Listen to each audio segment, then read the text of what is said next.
Well, recording has started. Tutorial sheet on phase plane diagram, also called phase portraits, because they look like nice portraits when you have a complete one. We have a mass of 80 kilograms supported on a spring stiffness of 8,000 newtons per meter, and it can vibrate freely on these supports. The mass is displaced 50 millimeters and held stationary when either forces shown in this time history, force time history, act on it, or impulses shown in this other time history, act on it. So find in each case the velocity and displacement of the mass after 500 milliseconds, basically half a second. So we know this is in seconds, this is in seconds, kilonewtons.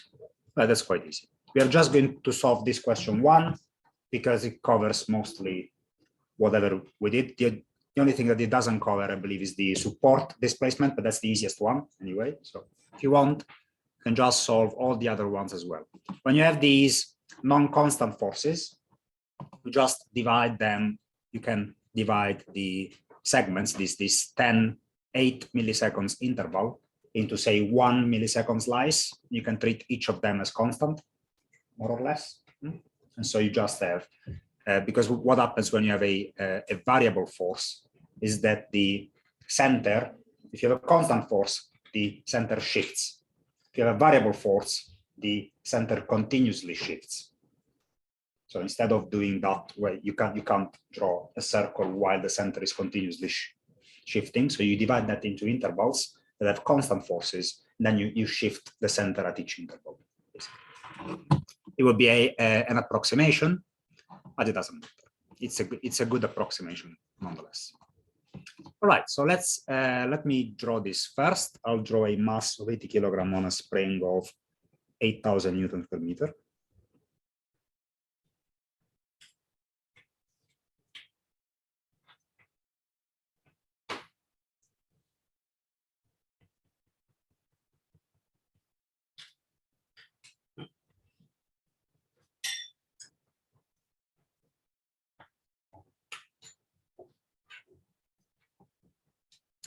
And let me also draw the time history. In the first instance, time history is something like this. So positive and negative.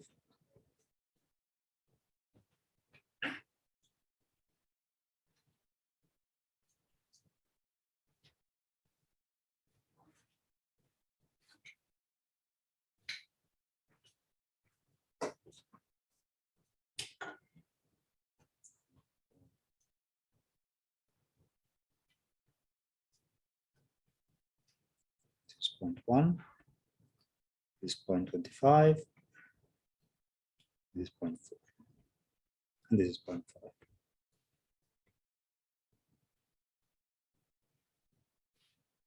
And minus 0.7. Okay, so this is what I have. We want to know what is the state of the system at half a second after this time history has been applied. So let's say that what I want is x at, let's call this x, the spin force. Let's use this will be my x-axis and this will be my 0. So I want x of t, but instead of x of t, I want x of 0.5 seconds. And I want the velocity, so x dot at 0.5 seconds.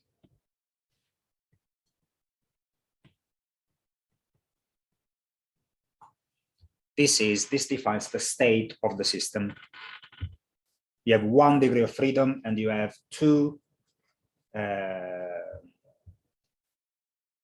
1 degree of freedom, but your differential equation is a second order differential equation. So you need 2 states, so it's 2 state variables per degree of freedom. So if you've done control, you know what a phase portrait is, more or less. I believe you know that. Should have done this in control either year 2 and or year 3. So this should not come as a surprise. So in order to do that, let's create a table. At first, before we even start, we have a mass of 80 kilograms. We have a stiffness of 80,000 newtons per meter. So we can already calculate the natural frequency of the system, which is 80 over 80, or 80 over 80 is 100th. The square root of 100 is 110. Is it 110? Do this with MATLAB. Don't call me lazy, I'll do this with MATLAB. So the square root of 80 over 8,000 is 1/10, 0.1. Radians per second. So we also know that the period, this gives the period of oscillation to be 2 pi over omega n. This is 2 times pi divided by the answer 62.83. Is this seconds? 2 times pi divided by 0.1 radians per second. Yeah, this is seconds.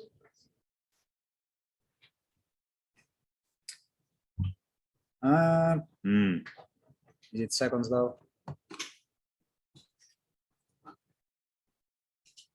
80 over 8,000. Is it 8,000? Just check. 80 kilograms, 8,000. Okay.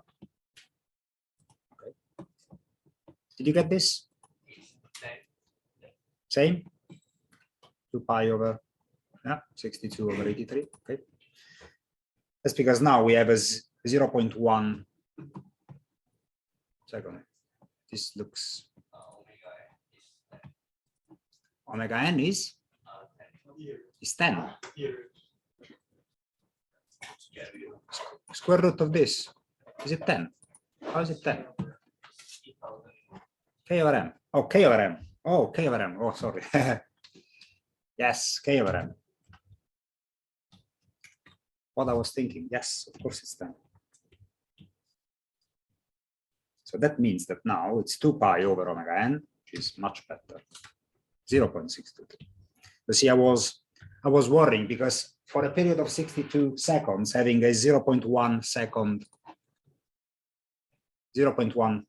of applied force, that would be a very, very, very, very tiny arc. And I was saying that's impossible. Okay. Sorry about that. 0.6283. So 0.63 seconds. And now this makes much more sense because this is basically 1/6. All right, we found the period. Very important. And now we can go with the table. So how many segments do we need? How many arcs do we need? I believe this is 1, 2, 3, and 4. So we need to split this time history into 4 segments.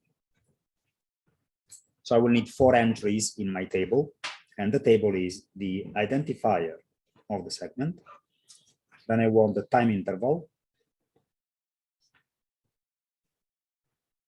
delta t, in seconds. Then I want the force applied, F, in newtons.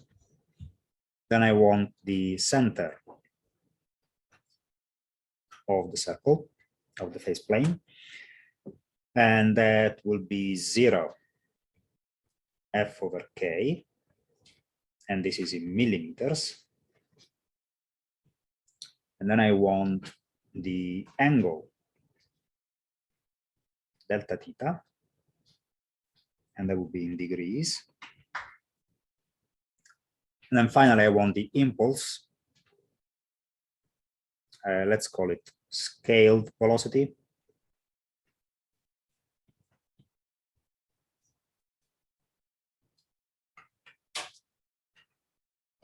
That would be delta x dot over omega n, and this is also in millimeters. But again, of course, we have no impulses in this one, so this column will always be 0. But let's use it anyway, just for the sake of completeness. We have the force, the center, we have the angle. Now, some reminders. Let's remind us of the delta theta. Delta theta is delta t over the period times 360 degrees.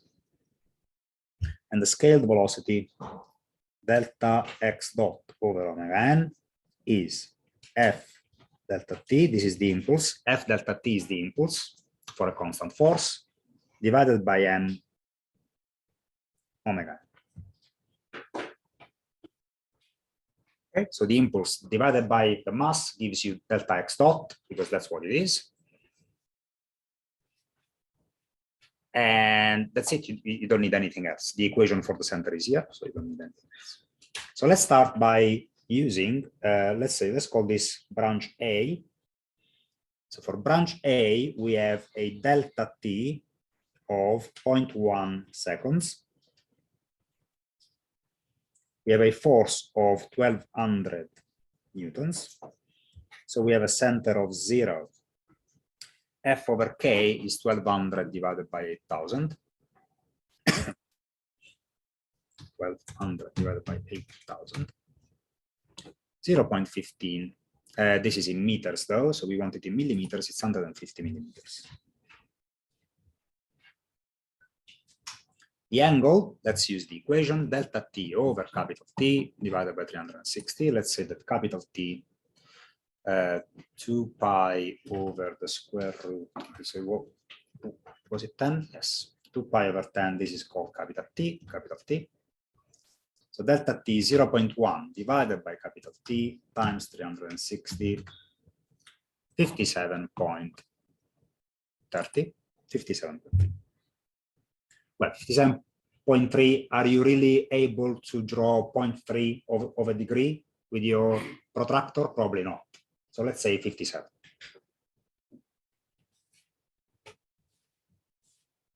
And we don't need the change in speed because no need. This is not an impulse. Then let's go on to B. B is a free vibration. And this free vibration occurs over this interval of time. And that is 0.25 minus 0.1, that's 0.15. 0.15. There is no force because it's a free vibration, so that means we have the center is at the origin, and this is 57, so 15. So this exactly the same thing, but it's 15, so it's 86. 86 degrees on your product. Again, we don't need this. Now we have C. C is this interval here. So from 0.25 to 0.4, that is 0.15 again. Yes, 0.15. That is 0.15.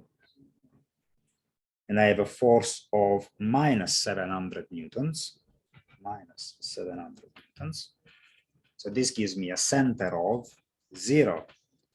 And then we have minus 700 over 8000 minus 0, so it's 87.5 millimeters, minus 87.5 millimeters.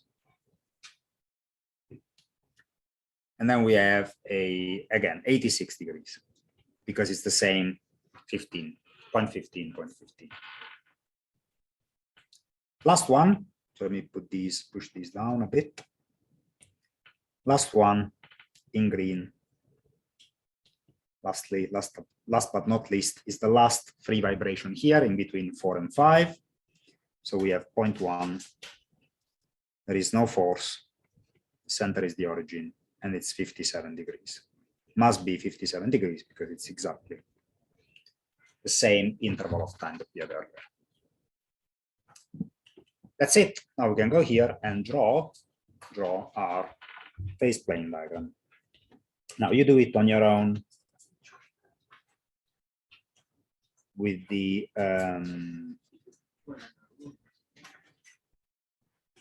with your square set, drawing set, whatever. And let's say 150. So 150, let's say that each couple of squares on my paper, each couple of squares on my paper is 50 millimeters.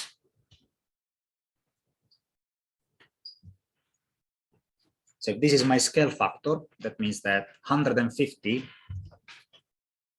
is 1, 2, 3 is here.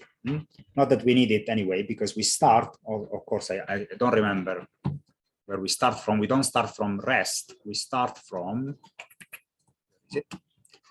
a displacement or initial displacement of 50 millimeters. So our initial displacement, let me put it here, initial condition, x of 0 is 50 meters, and x dot of 0 is now millimeters. So we start with no speed, but we start with a certain displacement of 50 millimeters. So that means that we start at 50 millimeters displacement. We start here. So these are point Q0. Let me put the labels in this axis.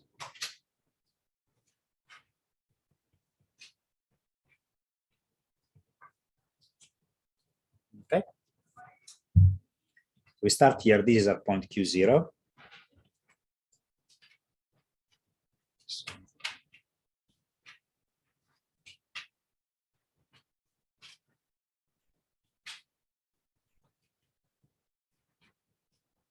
And our center is here, is 150 millimeters, so it's here. So this is my center 1. And now I point the compass on the center and on Q0, and I draw a 57 degrees arc. Now 57 degrees is about, this is 45. So 57, something like this. I don't know. So I'm eyeballing it. You should not eyeballing it, because you can actually draw a 57 degree line, and then you just draw an arc. This center here, draw a circle until it's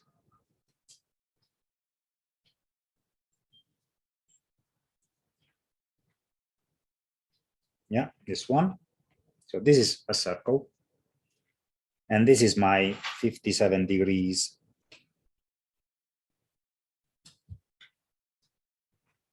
arc. So I can disconnect it here and here.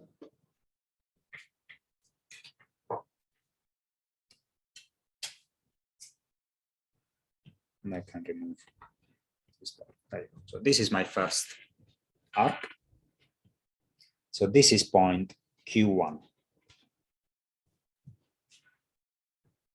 Okay, so center 1 is responsible for the arc of circle that goes from Q0, which is my starting point, to Q1, which is the point after 0.1 seconds have passed. Let me make this thicker.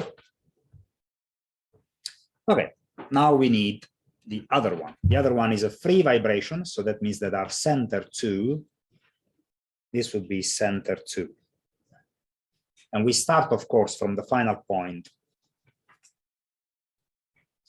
from the previous final point, this.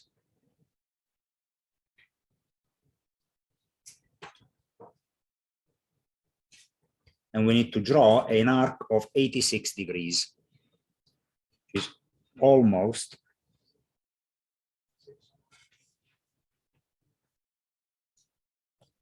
of course it's in the way.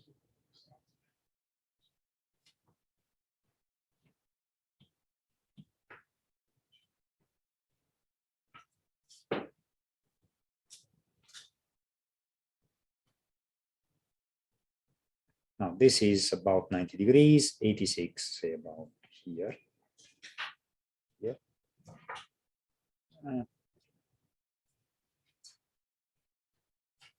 Again, I am eyeballing this. Please don't do as I do. Do it properly.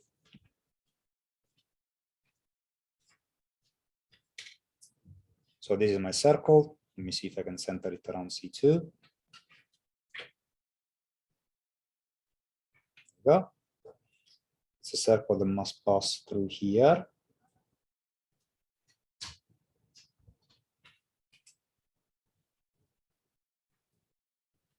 Okay. So this is my 86 degrees and goes from Q1 to Q2. So let me disconnect this side and this side.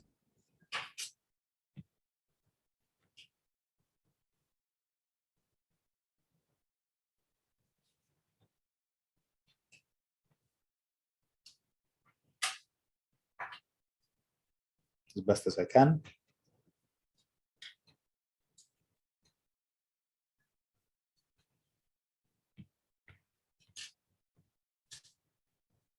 Okay.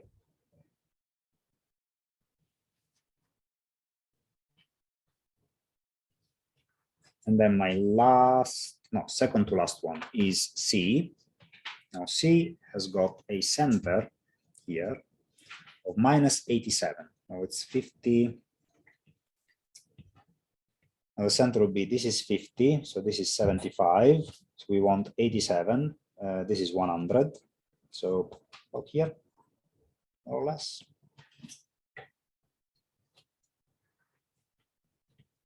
This is my center, C3. Forgot to say this is my point Q2.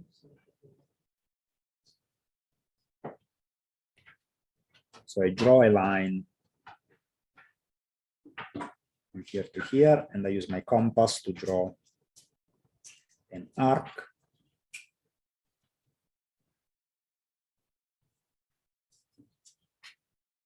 This arc is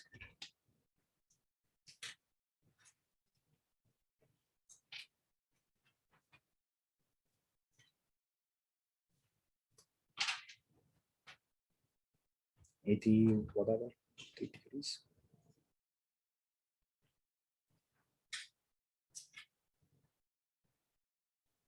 This is 90 degrees, and this is, let me do it here so it's almost at the edge of the paper. So this is 86. This I claim is 86 degrees.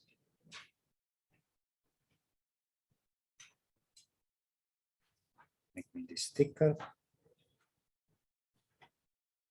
and disconnect.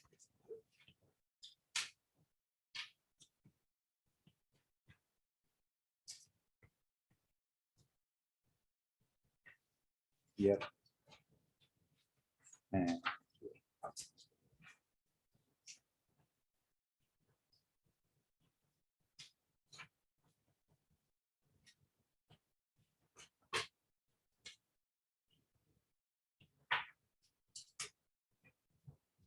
Okay. So let me remove these ones because they look a bit. For the last one, wouldn't you? Yeah. You meant to add the 50 to the section. It's 87.5. Is it? Yeah, but aren't you meant to add the original displacement as well? No, you don't need to. So the original displacement is the starting point. The original displacement only indicates where you start from. Then you don't take it into account anymore because it's already taken into account by this arc. Okay? The fact that it started from here instead from here, say this arc, if you started from here, you would have ended up here. So Q1 already takes into account Q0, and all these arcs, the subsequent ones, already take that into account. So you only use it to use your starting point, and that's it. You don't need to worry about it anymore. Finally, the last one is 57 degrees from the center 3 sorry, center 4, which is exactly the same as the center 2. I would say this is congruent to center 4. And I start from here. And my arc is this one.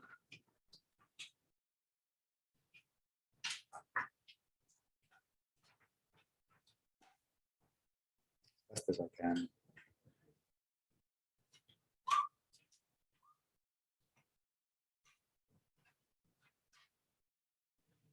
It should be two, one on here and one on here.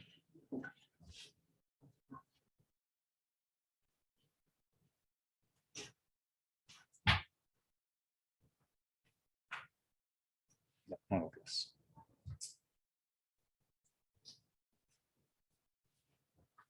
This must be 57 degrees. So this is 90 degrees. This is more or less 45 degrees, 157.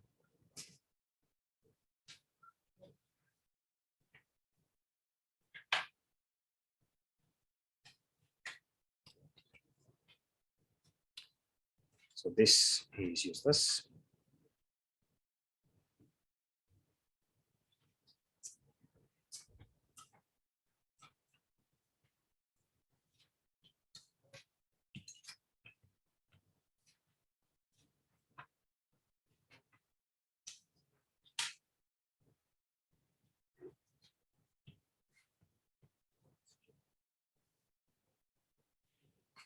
There you go, that's it.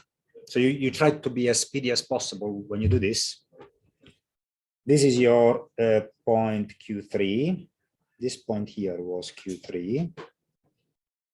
And this point here is Q4, which is also our last point. Now Q4 is at a certain speed and at a certain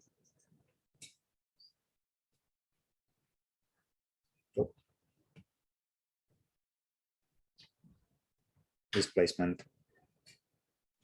Okay.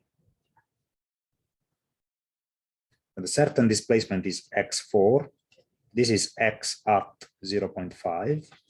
Oh, sorry, this is the first axis is the x over omega n. X at 0.5 divided by omega n. The second axis is x at 0.5. And these are exactly the things that we want in the end. See, we want these two. So you measure how much is this. You measure how much is this. This gives you x, and this gives you x dot over omega n. So you want to find x dot, you have to multiply whatever you got from here times omega n, which is that. Okay. Now, based on my scale, I claim that this thing is 50 millimeters because it's 2 units. That is 50 millimeters on my scale. And this is 50, 100, 150, 200, 255, 260. This is minus 260. Okay. Is this correct? Not correct? Check. Oh, well, not too bad. Giving that even a small mistake in the angle, it's quite bad. Because if you have a small mistake in the angle in the first segment, that gets carried over, and also all these errors will pile up. Yes. Is the angle always counterclockwise? Always counterclockwise, because we had derived it. If you look at the equation, okay, and you start from an angle of 0, the oscillation is always going. Okay. Look at the equation of the slide, then it defines that the oscillation is always on the phase plane, is always counterclockwise. There is no way it can go the other way around. So I would say this is 206. And this 50, that means that I would get 500 millimeters per second, which is 0.5 meters per second. Is this true? Minus 24, no, not quite. This should be closer. So I say that this should be 24 millimeters.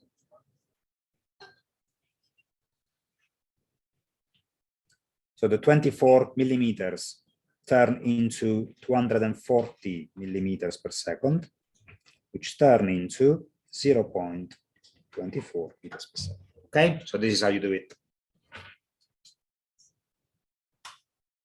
And that's it. So this gives you what you wanted, and this is what you want. Any questions? This? It's quite easy. No, it's quite easy. The hardest bit is the table. The drawing is what it is. Huh? Okay, so let's do the other one, and then let's go home. So the other one is basically the same thing.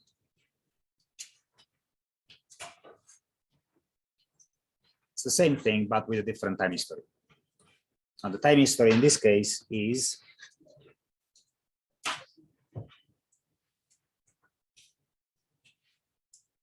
okay.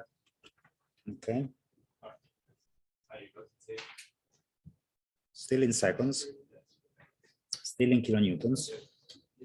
You have a 10 kilonewton pulse.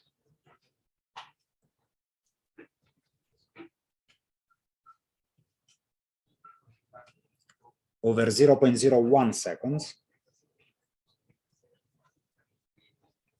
Then we have 0.3 seconds of nothingness. Then we have a -5 kilonewton pulse.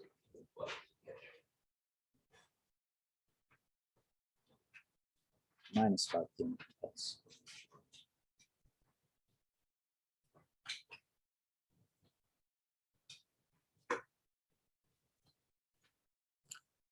Of 0.015, I believe. So 0.015. Okay. So the entire length of the pulse, 0.015. Okay. And this is 0.3.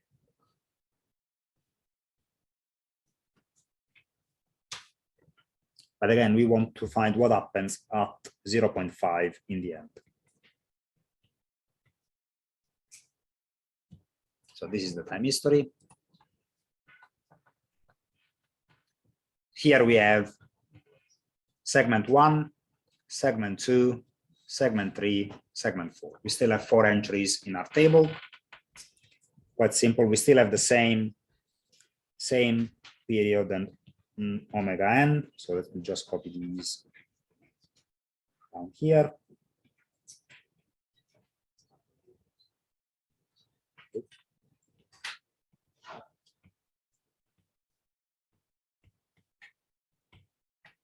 This here. This here. And the table, let me copy the table as well. I'll copy everything that is here.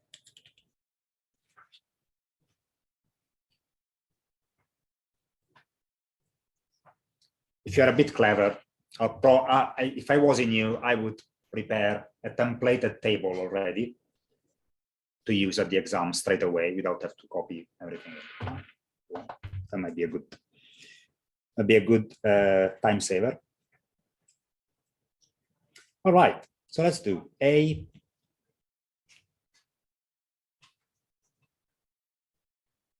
We have an amount of time of 0.01 seconds with a force of 10,000 newtons, with a center of, we don't care about the center because I claim that this is an impulse. Let me check if this is an impulse or not. So we have 0.01. 0.01 divided by t times 360. This is 5.7 degrees, smaller than 10 degrees. So I claim this is an impulse. 5.7.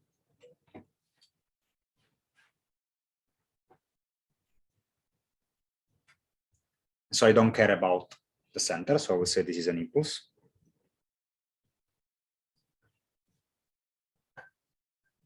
And so we need to calculate the scaled velocity. Remember, the scale velocity is f times delta t. So f is 10,000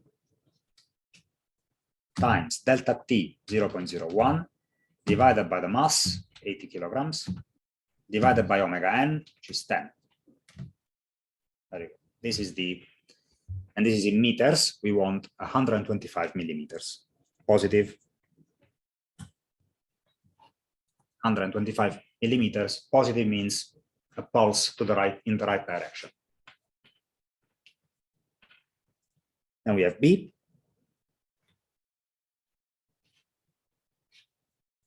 B is, of course, this is B, and this is a free vibration. So it's a free vibration over 0.3 seconds with no force and center 0, 0. We have no impulse, but the angle is 0.3, 172 degrees, so almost 180 degrees. Now we have a pulse, C, 0.015. How do I know it's a pulse? Well, if this was a pulse, this is most likely also a pulse. Let me check. This one, just 5 more. Yeah, borderline 8.6 degrees. So I don't care about the center because this is impulsive.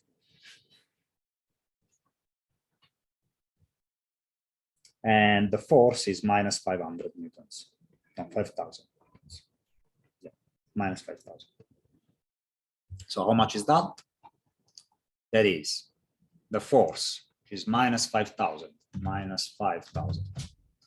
times delta T, which is 0.015, divided by the mass, divided by omega n, minus 94 millimeters.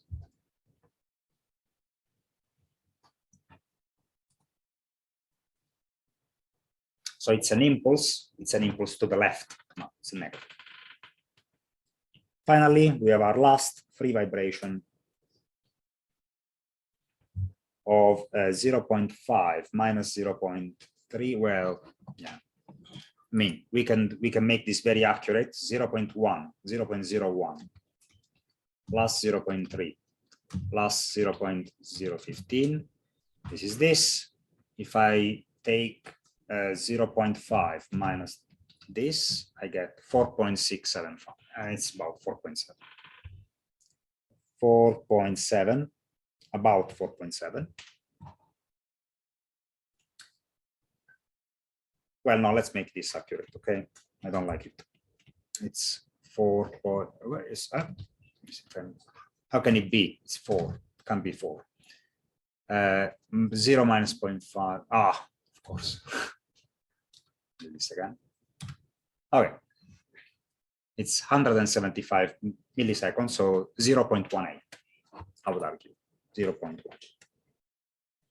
But since we have here 0.015, I will use all the units, so all the digits, 0.175. Okay, I'll use all of them because we already have this accuracy here, so there is no reason why we have to approximate for the time. There is no force, so this is at the origin. This is the, let me put this a bit down. Oh.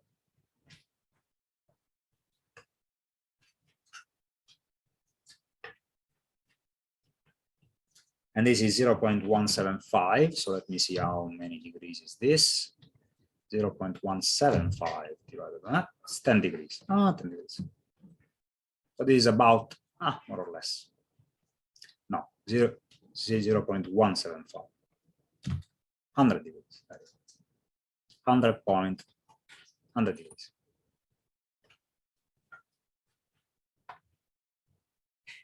Okay. So we're just left with the drawing. The drawing here is extremely easy. Because every time you have an impulse, it's a straight line. It's a straight horizontal line. I don't need this. So let's start with our usual. Let me copy this. Let me start with our usual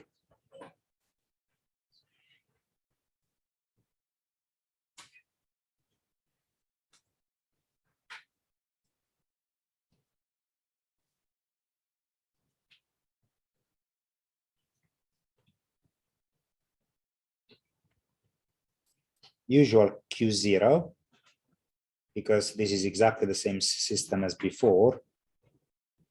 So that means we have Q0.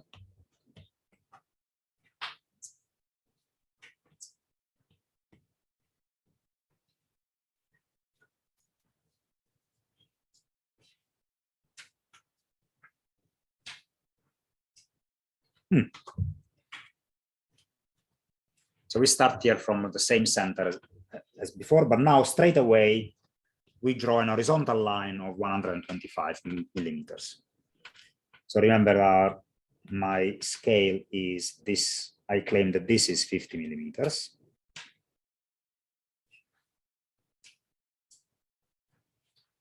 So this would be a horizontal line of 125. This here is the impulse. We end up in point Q1. It's my first impulse.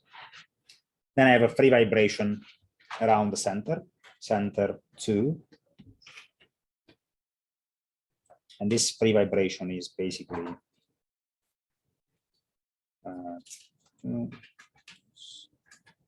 okay.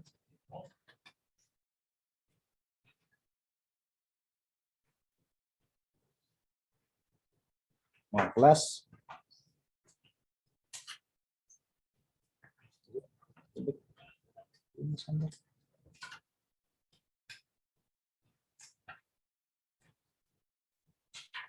Yeah. You pass me this not completely centered circle.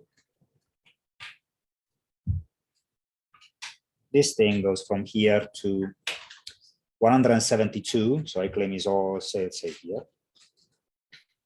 Okay. No. Let's say about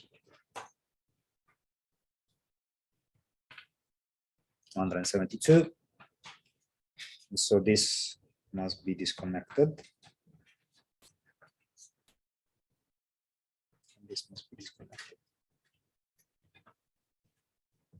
Okay, this is my other arc. And again, I claim that this is 172.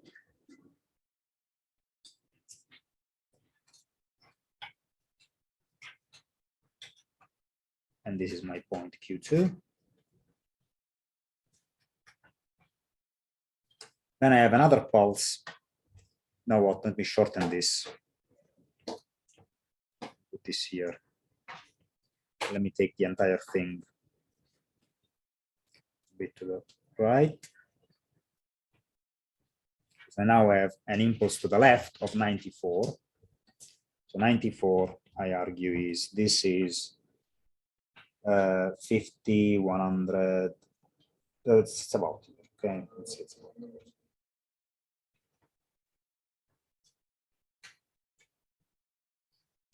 Yeah, and it's a bit longer.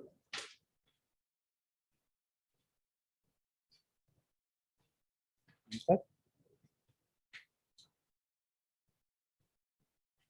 Is an impulse on this side, and this ends us on Q3.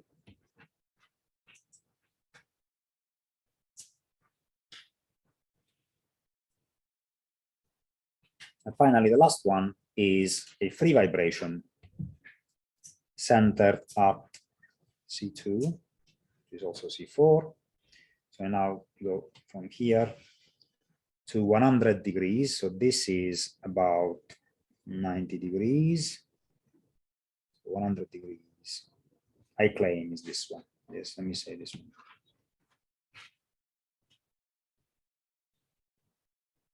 Maybe, maybe not.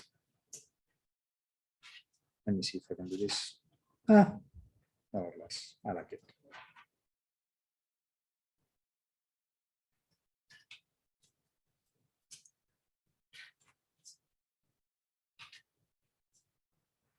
This angle here is 100 degrees. This is my point Q4, which incidentally, well, not incidentally really, it's by design, it's also x dot of 0.5 over omega n, comma, x of 0.5. So let me measure this. So x is 100, 150, 175.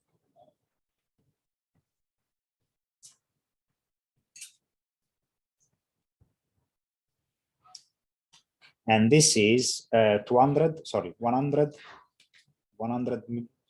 millimeters. It corresponds to 1000 millimeters per second. That corresponds to 1 meter per second, which is definitely too large. Probably. Check. Ah, well, we are there. We are there. So, oh, answer A, this was 0.4.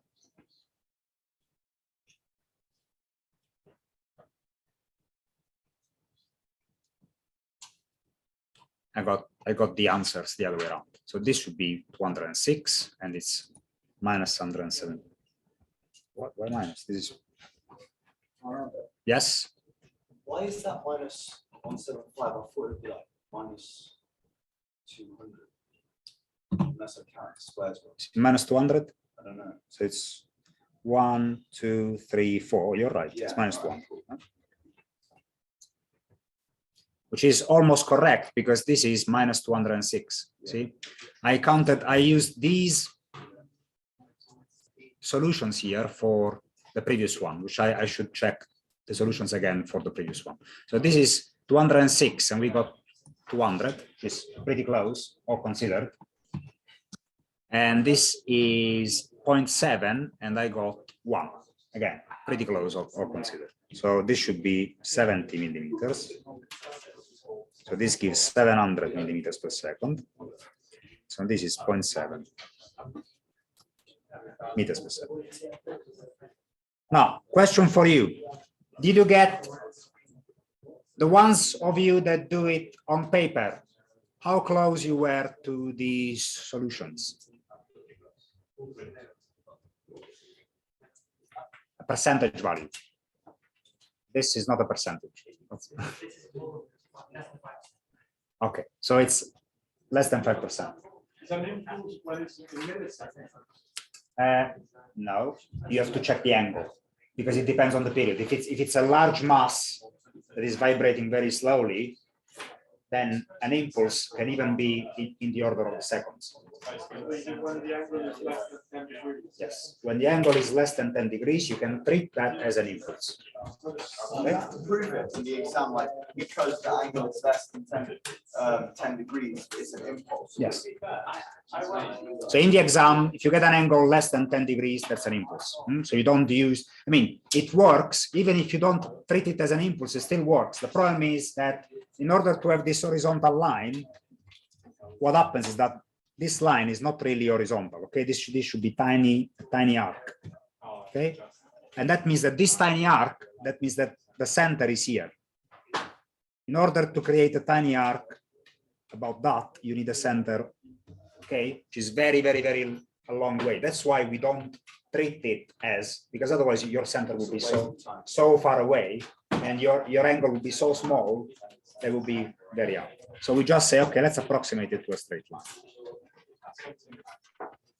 Okay, for the last thing, guys, let me recheck the solution of this one because it's wrong. It should be minus 24, minus 0.24 is 240. Remember, I got 260 here, but in reality, it was minus 240 millimeters. And in this one, I should get 0.4 meters per second. In order to get 0.4, I should get 400. And it should be 40 millimeters. And this is, see, this is 50. I said it was 50 millimeters, but in reality it's 40. See, although not very accurate, I was still getting pretty close. So if you get a value, so it should not be hard for you to get marks on the value as well. It's just a couple of marks if you get the values right. But if you don't get the values right, you will only be losing a couple of marks anyway. How lenient are you going to be with like the I will be like what percent? 10%, okay, which is way more than enough. So you got, that's okay. No, it's 10%. So if you get 10%, it's fine. Okay. Yeah, 5-7% error. Alex got 5 to 7%, which is pretty good. Okay. All right. Have you got any questions on this? If you don't have any questions on this, I'll say that this last hour, I will be available for general questions. Okay, so I will stop recording now.